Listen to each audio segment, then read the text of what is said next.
నందమూరి బాలకృష్ణ తన 100వ చిత్రం కన్నా కూడా తన తండ్రి నందమూరి తారక రామారావు జీవిత చరిత్రనే ప్రతిష్టాత్మకంగా తీసుకున్నాడు. ఈ మధ్య ఎక్కడ మాట్లాడినా ఎన్టీఆర్ బయోపిక్ గురించే మాట్లాడుతున్నాడు.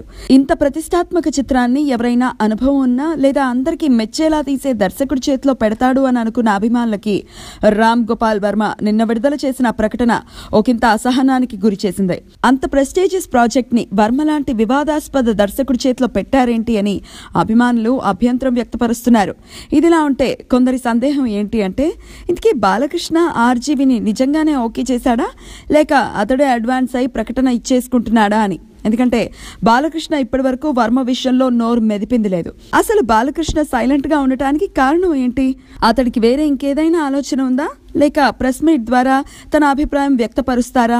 ఇవి అభిమానుల మెదడులో మెదులుతున్న ప్రశ్నలు. ఇంకో ఆసక్తికరమైన అంశం ఏంటి అంటే, వర్మ నిన్న విడుదల చేసిన ప్రకటనలో బాలకృష్ణ గురించి ఒక్క మాట కూడా ప్రస్తావన చేయకపోవటం. ఇవన్నీ పక్కన పెడితే ఎన్టీఆర్ జీవిత గాథని తెరకెక్కిచ్చే సత్తా వర్మకి ఉందా అనే సందేహాలు కూడా వ్యక్తం అవుతున్నాయి. అనవసర విషయాల్ని వివాదం చేసి అవసరమైన విషయాల్ని పక్కన పెడతాడనే అభిప్రాయం ఉంది.